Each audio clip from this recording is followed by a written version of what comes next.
auditorium was silent, not the polite quiet of a crowd waiting for the next question. It was the silence of 800 people who had just heard something they couldn't unhear.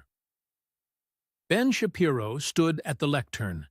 His yarmulke was sitting a little off-center. He hadn't touched it for 20 minutes. His hands rested flat on the wooden surface. No notes, no phone, just a man in a navy suit who had stopped talking and was letting the last sentence do its work. The sentence was this: "You took an oath to defend a country whose worst day you couldn't be bothered to name." Ilhan Omar sat in the chair across the stage. Her jaw was set. Her water glass remained untouched. The gold pin on her lapel, a small American flag, caught the stage lights. And for one brief, terrible moment, it was the brightest thing in the room. Somewhere in the fifth row, a woman was shaking her head. Not in disagreement, but in recognition. The moderator's pen was frozen above his notepad. No one was moderating anything. 6 hours earlier, Georgetown University's Gaston Hall had hosted presidents, popes, and prime ministers. The vaulted ceiling and the oil paintings gave the room the gravity of a cathedral, which was fitting, because what was about to happen inside it would be treated by both sides as a matter of faith. The debate was titled "Free Speech, Democracy, and Accountability in American Politics." It was supposed to be civil. Omar's team had negotiated for months. Equal time, no interruptions. A neutral moderator from PBS Shapiro's team had agreed to everything, which made Omar's people nervous, because Ben Shapiro didn't agree to terms unless he was confident he didn't need favorable ones. Tickets sold out in 9 minutes. 3 cable networks carried it live. The online stream hit 200,000 viewers before either debater had spoken a word. Ilhan Omar arrived first. She entered through the faculty door with 2 staffers and a communications director who was already checking Twitter on 2 phones. Several students in the front rows held signs that read, "Ilhan speaks for us." She had been in Congress since 2019, a refugee from Somalia. The story had been told 1,000 times. Kenyan refugee camp, arrived in America at 12, didn't speak English. Elected to Congress 2 decades later. It was, by any measure, a remarkable story. But it was also, by several measures, an incomplete one. Ben Shapiro entered from the opposite side at 6:53 p.m. No entourage, just one producer from the Daily Wire who set up a backup recording device and left. Shapiro carried a leather messenger bag and a manila folder that was thicker than the moderator's briefing book. He was 42 years old. He'd been arguing for a living since he was 17, when he became the youngest nationally syndicated columnist in American history. UCLA at 16. Harvard Law. A founder of the Daily Wire, host of the most listened-to conservative podcast in the country. And, depending on which corner of the internet you occupied, either the sharpest mind on the American right or its most irritating one. He was also an Orthodox Jew. He wore a yarmulke every single day of his life. His wife was Israeli. His grandparents had survived things that most Americans only read about in history books. And for 6 years, he had watched Ilhan Omar deploy language about Jewish people that would have ended anyone else's career. He had waited for this conversation. The moderator introduced them. Rules were explained.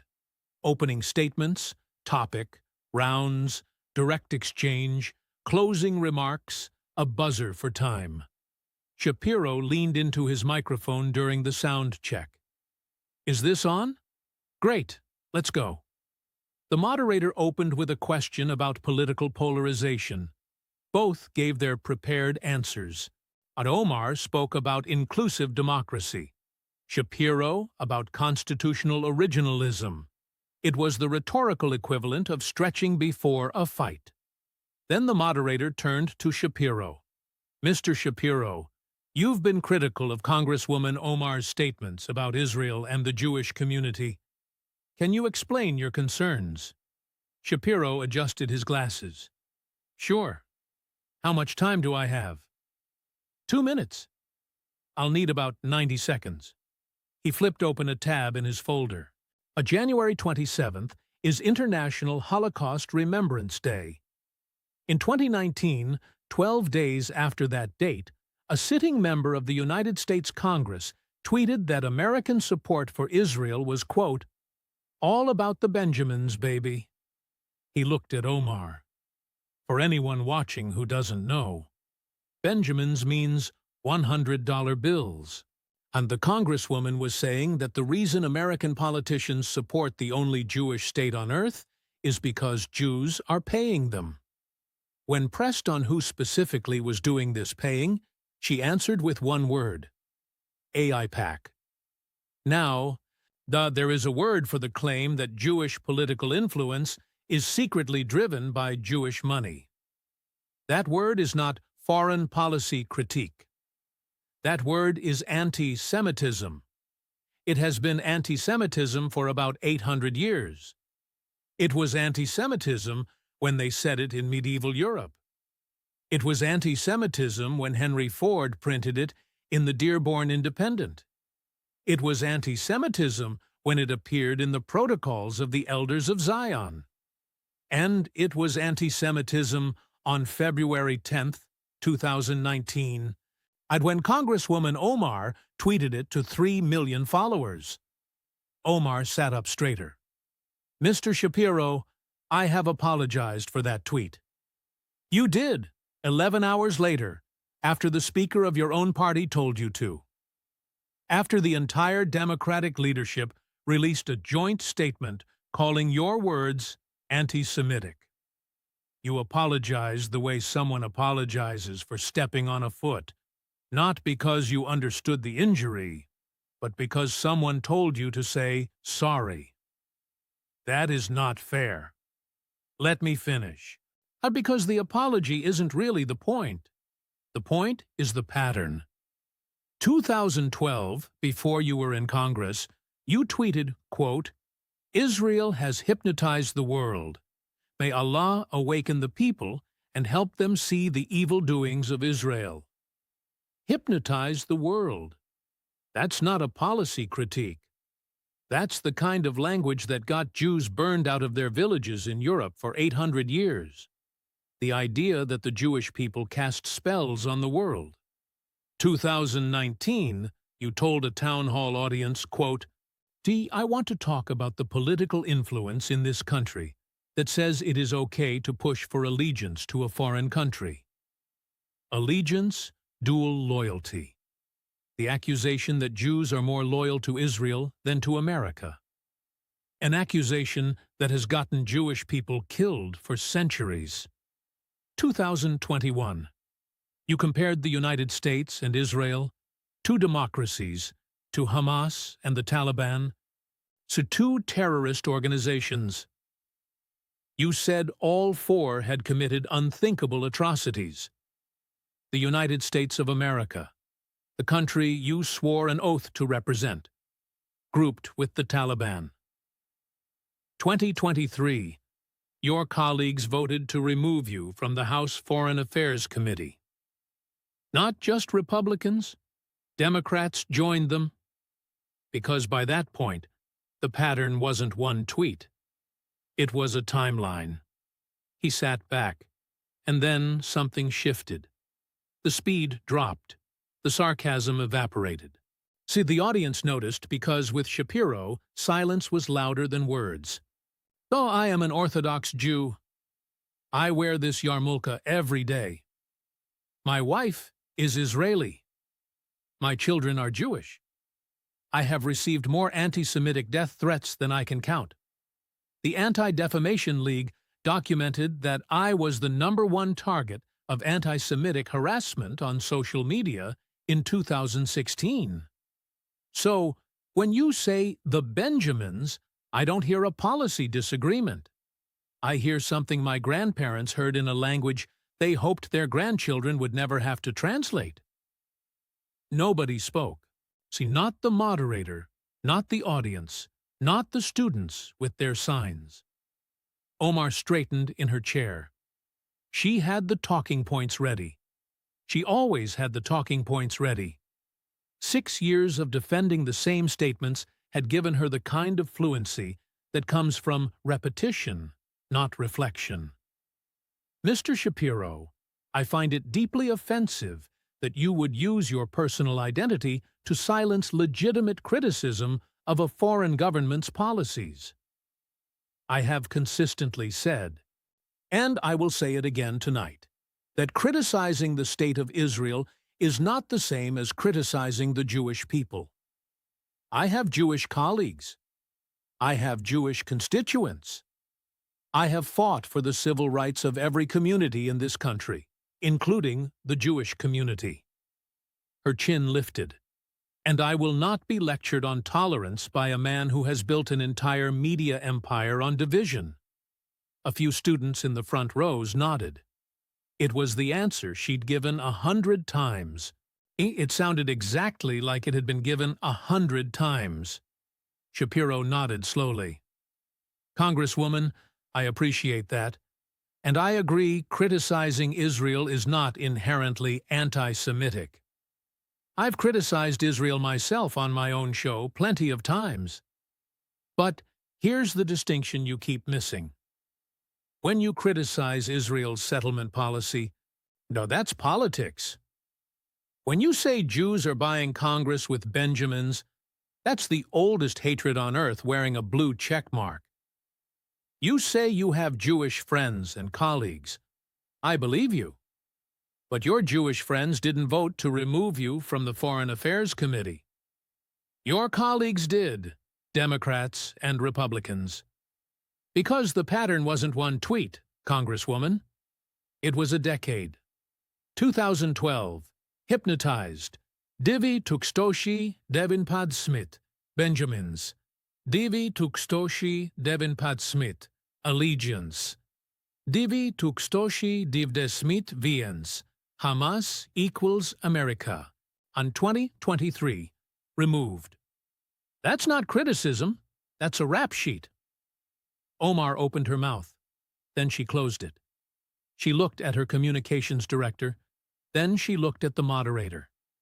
Then she looked at her hands. She had nothing. A murmur moved through the audience. Not words, just the sound of 600 people exhaling at the same time. Somewhere in the back, someone whispered, "Damn." He straightened his notes. Now, let's talk about the worst day in American history and what you called it. The moderator asked about national security. Omar began a prepared response about civil liberties and the surveillance state. Shapiro waited. He had been waiting for this one for a very long time. When his turn came, he didn't open with an argument. He opened with a name. Frances Harros. Omar blinked.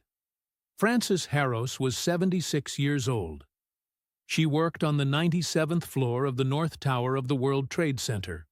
She went to work on the morning of September 11th, 2001. She kissed her son, Nicholas, goodbye, the way she did every morning. And she got on the train, and she rode to Lower Manhattan. And she took the elevator up 97 floors. And she didn't come home. Nicholas Harros Jr. spent 18 years carrying that. 18 years of birthdays without his mother. 18 years of Christmases. 18 years of reaching for the phone before remembering. In March of 2019, Congresswoman Omar gave a speech at a fundraiser for the Council on American Islamic Relations. And during that speech, she described the worst terrorist attack in American history with the following words. He read slowly, each word separated from the next. CAIR was founded after 9/11 because they recognized that some people did something. Some people did something. 19 hijackers, 4 commercial aircraft. American Airlines Flight 11 into the North Tower at 465 miles per hour. United 175 into the South Tower 17 minutes later. American 77 into the Pentagon. United 93 into a field in Shanksville, Pennsylvania.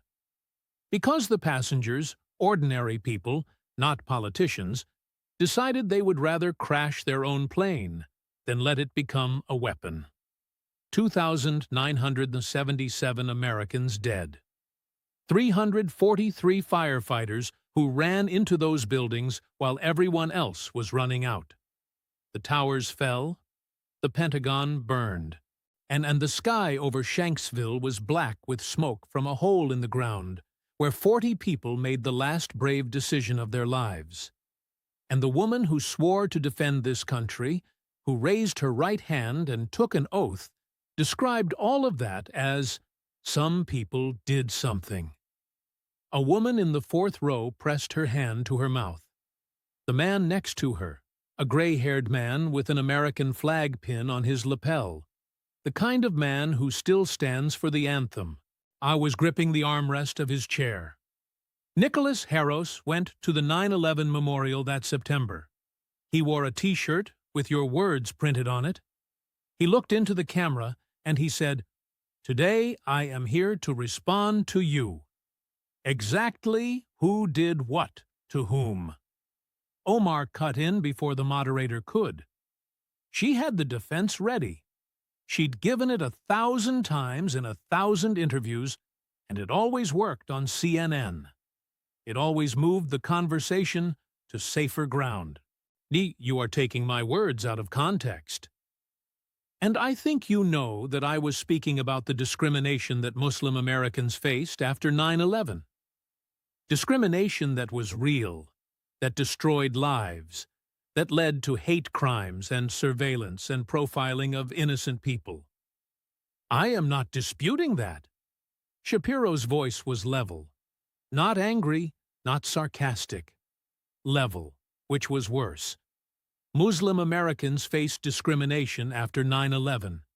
That was wrong. It was un-American. I've said so on my show publicly multiple times.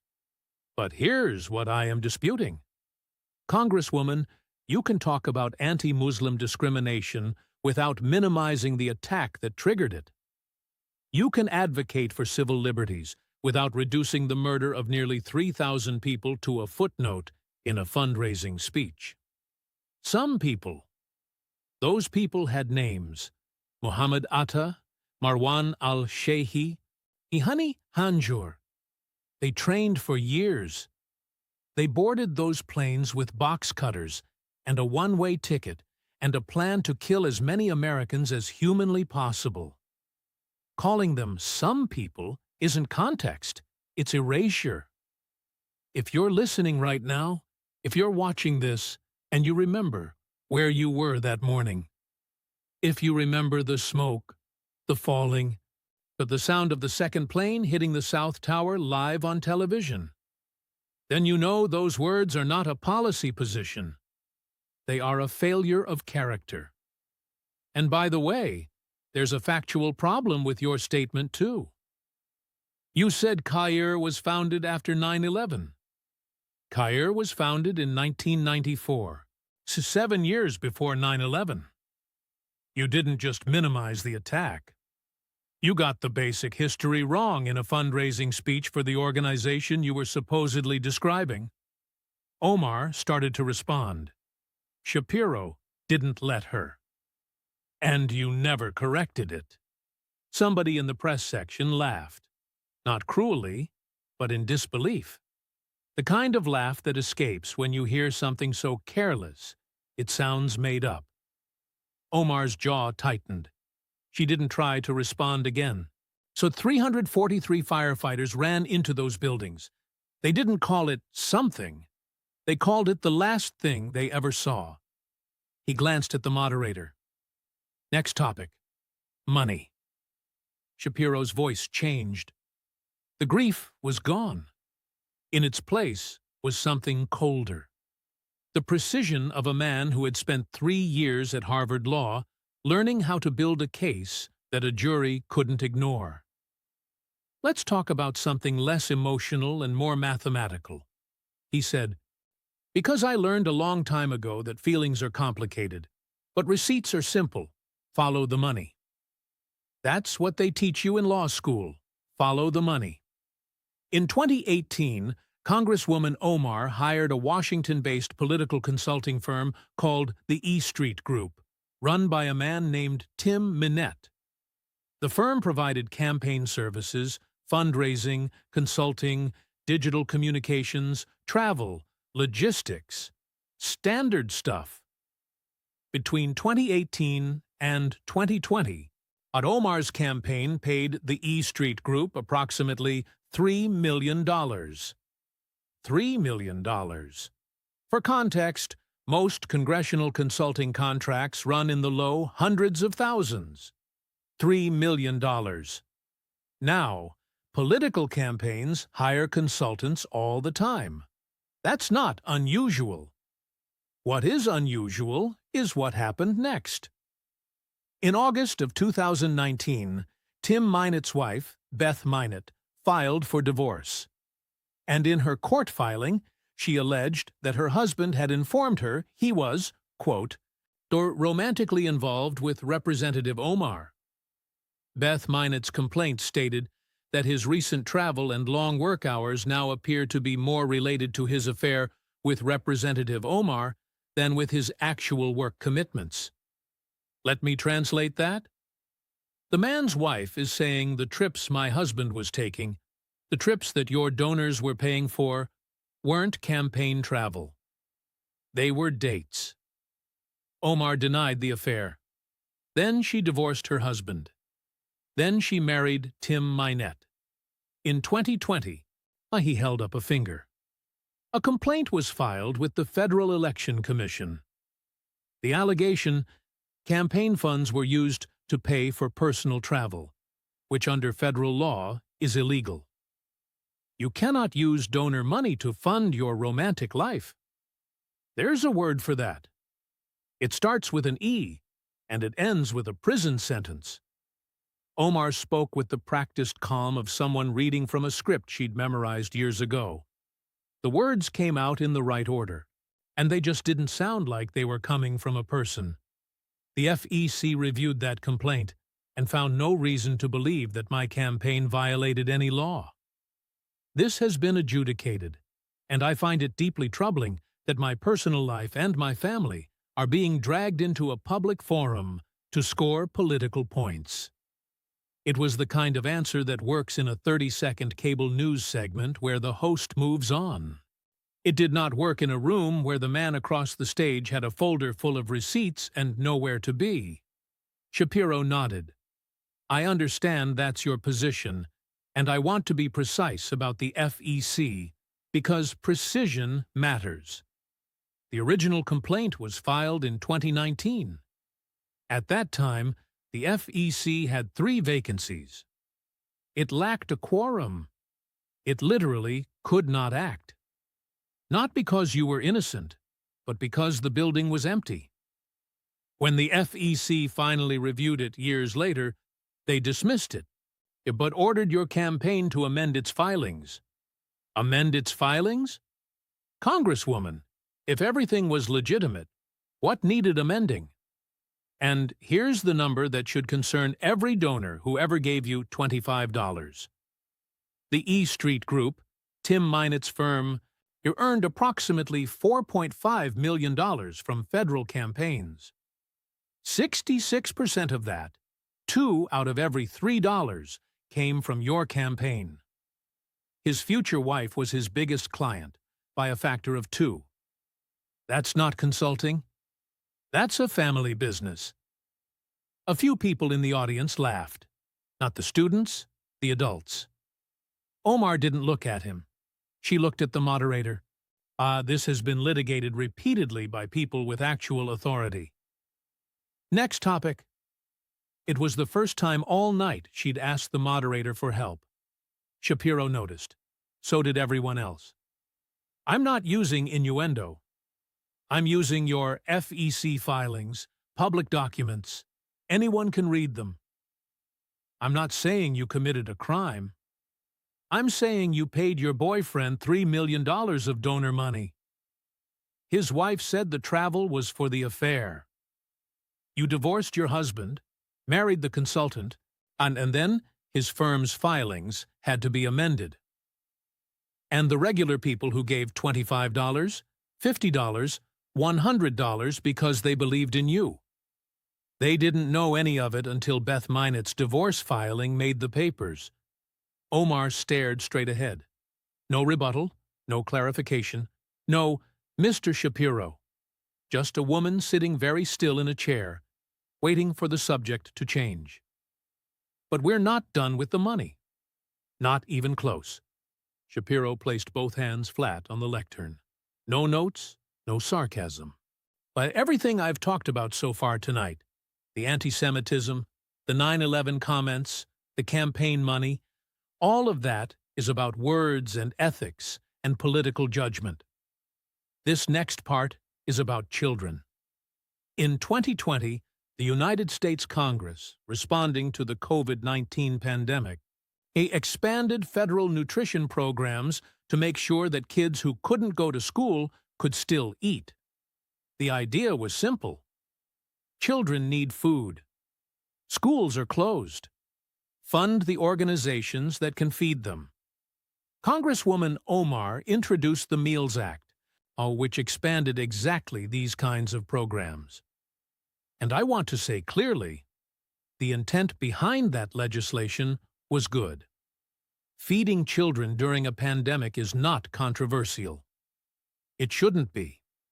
But here's what happened with the money. A Minnesota nonprofit called Feeding Our Future enrolled hundreds of local organizations to distribute meals and submit reimbursement claims to the state. The program was supposed to feed children. It didn't. They fabricated invoices, fake attendance rosters with non-existent children's names, and claims for millions of meals that were never prepared, served, or eaten. The food never reached the kids because it was never there in the first place. Instead, this is what your tax dollars bought. One defendant used the money to buy a $2 million mansion. Another went on a $9,000 monthly shopping spree at Nordstrom. Another bought luxury cars. Another wired the money overseas. 78 people were indicted. More than 57 were convicted. The FBI called it the largest pandemic relief fraud in United States history. $250 million was stolen from a program designed to feed children who couldn't go to school. And federal investigators believe that was just the beginning, with total fraud across Minnesota's social programs possibly exceeding $9 billion. Now, I'm not saying you stole $250 million, but here's what I am saying. Your campaign worker, Guhad Hashi said, pleaded guilty to running a fake food site through this program. A safari restaurant, where you held your 2018 victory party, received Feeding Our Future funds. The co-owner allegedly pocketed the money and bought that $2 million mansion. You received campaign donations from individuals later charged in the fraud. You returned the money after the indictments, and you appeared in a promotional video for Feeding Our Future.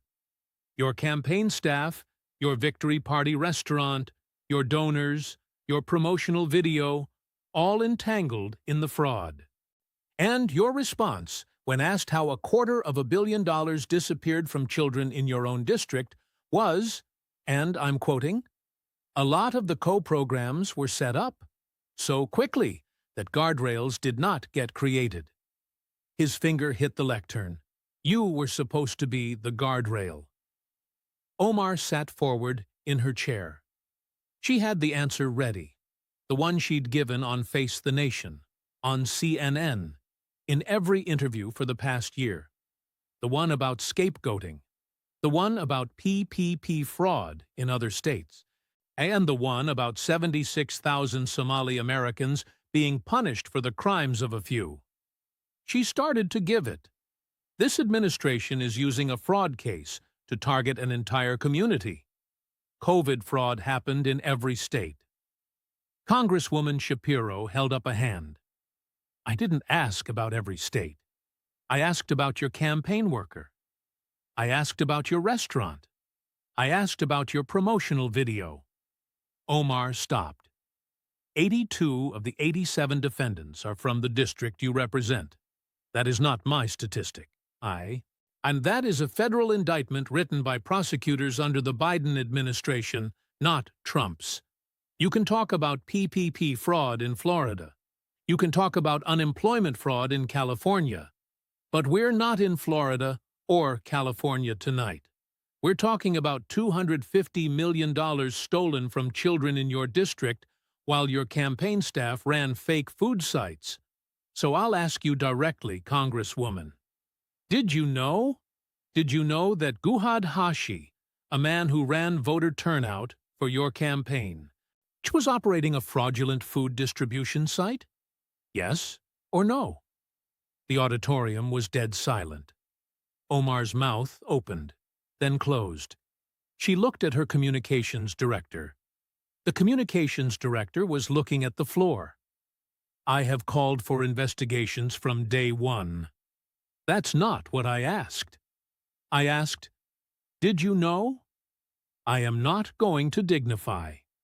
You can't answer it, Congresswoman, because no requires an explanation for how everyone around you was inside the fraud.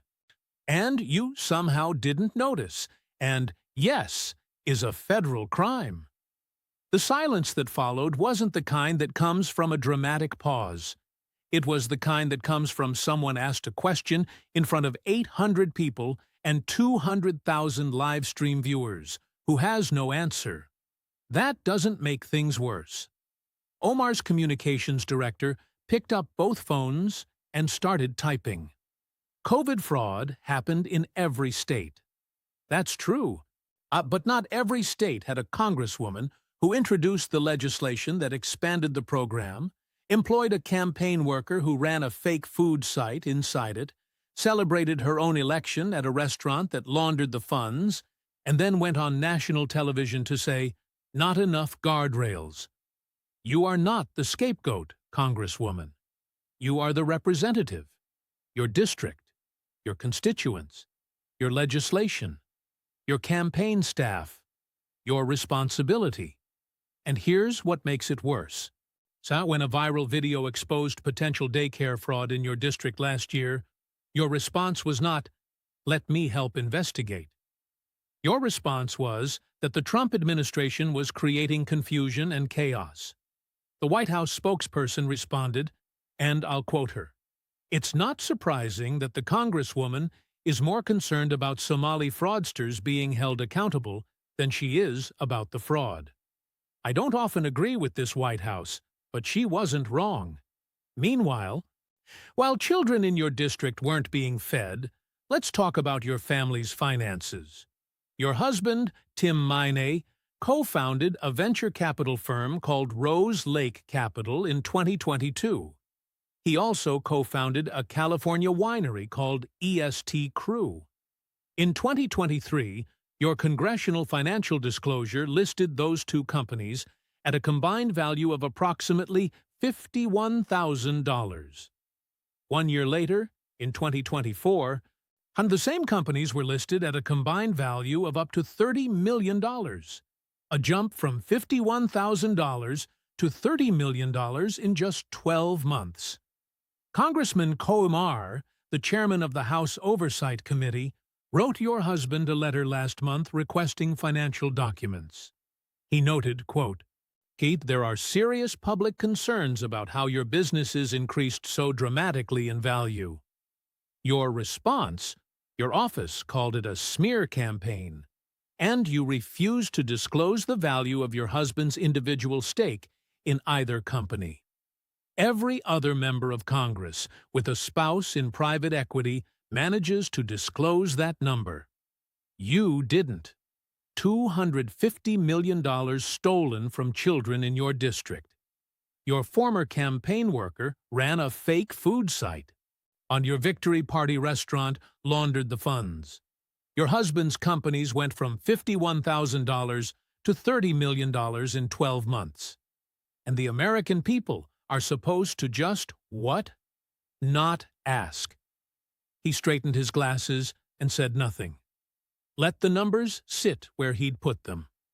The debate had been scheduled for 90 minutes. They were past 2 hours. The moderator had stopped trying to enforce the buzzer around the 40-minute mark. The cable networks had cleared their schedules. Nobody was cutting away from this. Shapiro pushed his notes to the far edge of the lectern, took off his glasses, put them back on, and when he turned to face the audience, his hands were empty. That was what people would talk about later, more than any single line, more than the Benjamins, or the feeding our future numbers, or the timeline of anti-Semitic statements. They would talk about the moment Ben Shapiro set down the evidence and spoke with nothing in his hands. The speed dropped. So 200 words a minute became 80. The change hit the auditorium the way silence hits a room after someone cuts the music. A sudden, physical wrongness. Congresswoman, I want to end with something that isn't about politics. Omar watched him. Her posture was still composed. 6 years of composure, the kind that becomes armor, but her hands had not moved from her lap in several minutes. In 1995, a 12-year-old girl arrived in Arlington, Virginia. She didn't speak English, and she had spent 4 years in a refugee camp in Kenya. Her country was destroyed. Her childhood was gone. And America, this country said, "Come in. We have room." That girl learned English. She went to school. She became a citizen. She ran for office. And she won. A Somali refugee elected to the United States Congress. He looked at her, not with anger, not with sarcasm, but with something closer to grief. That is a beautiful story. I mean, a refugee who becomes a congresswoman is not just the American dream. It is the American miracle, and I am the last person who would minimize it. My family came to this country because they had nowhere else to go.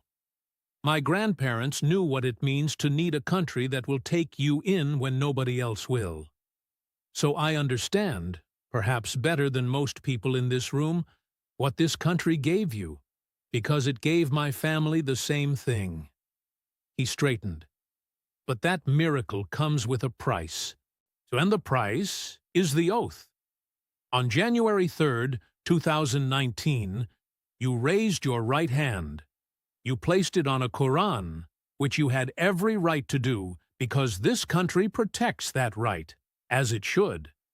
And you swore to support and defend the Constitution of the United States against all enemies, foreign and domestic.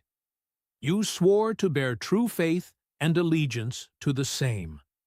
Those words, that oath, it means you would protect every citizen in this country, including the ones you disagree with. Oh, including the Jewish ones, including the ones who died on September 11th.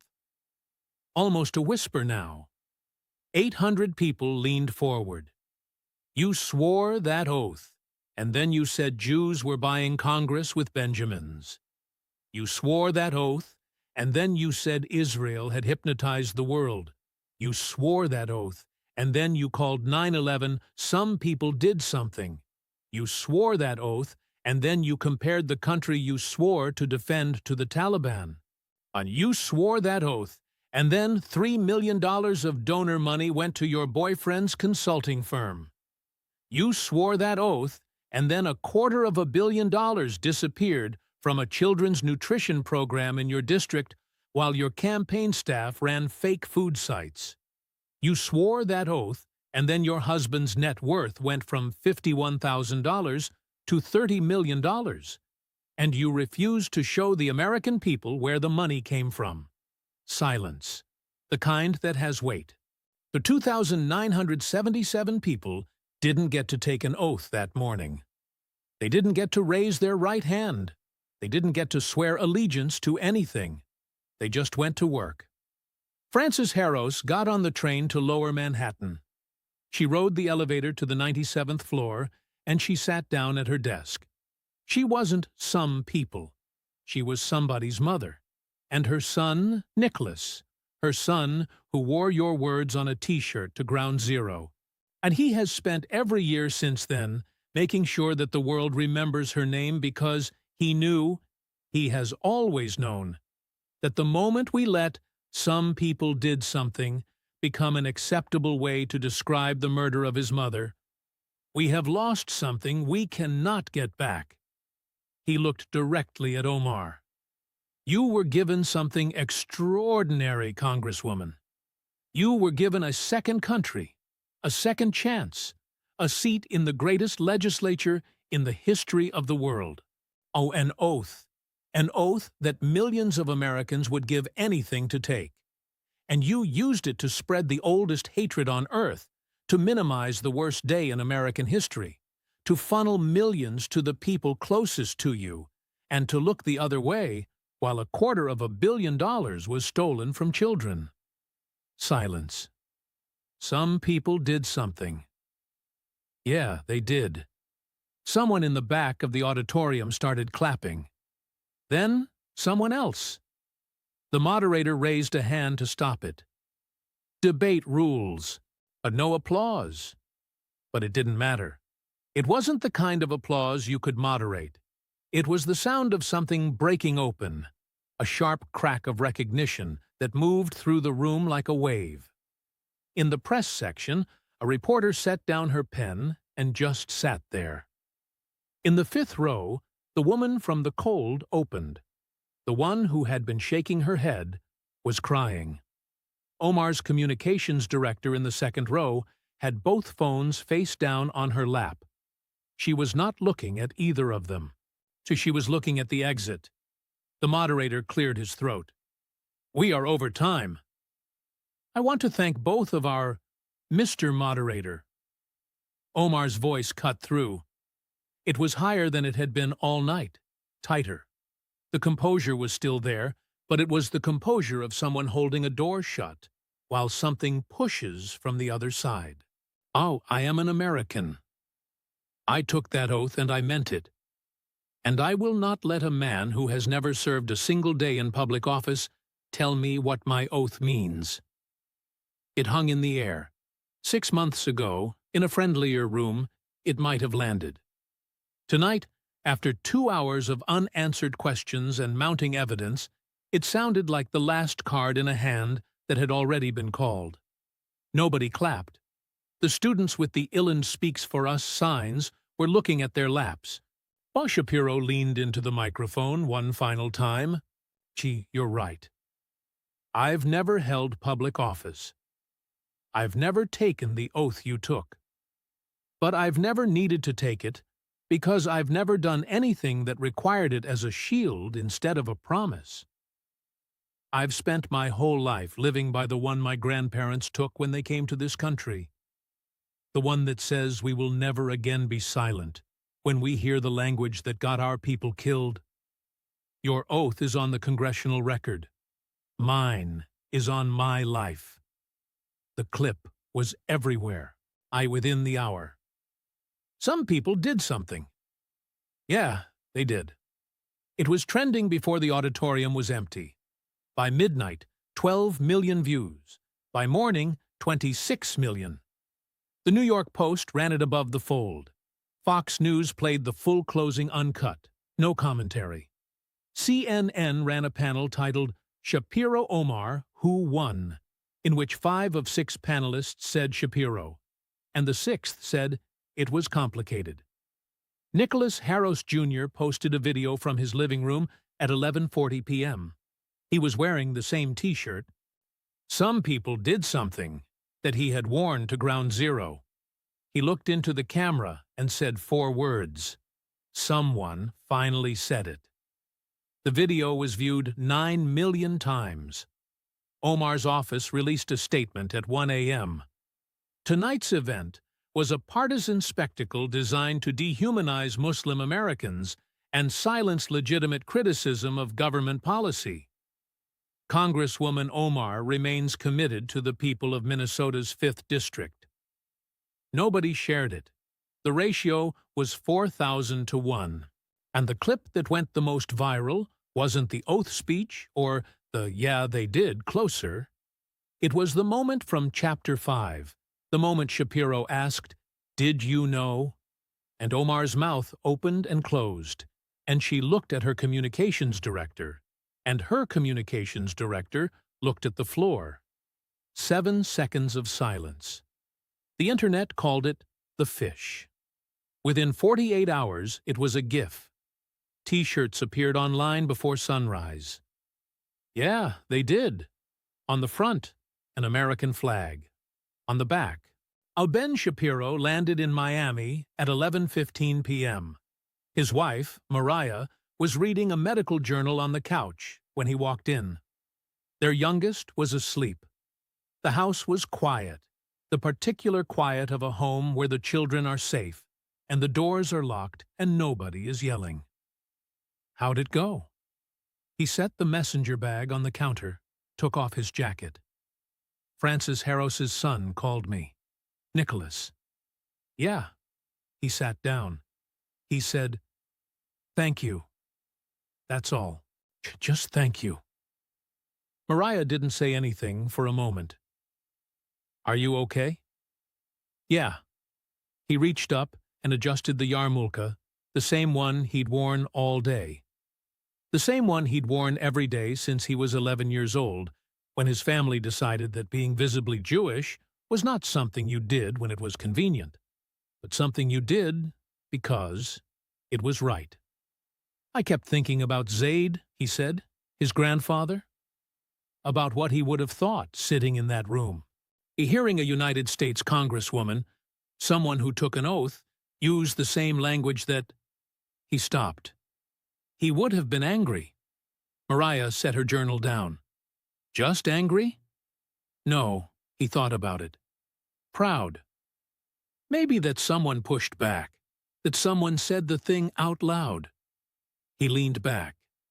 He used to tell me, "Binyamin, they will always test the words first, before the rocks, before the laws, before the trains. They test the words. If nobody says stop at the words, and they move to the next thing. Always the words first." That's what he said every Friday night at Shabbat dinner. Every single Friday. He wasn't wrong. And tonight, someone said, "Stop." Outside, a car passed on the street.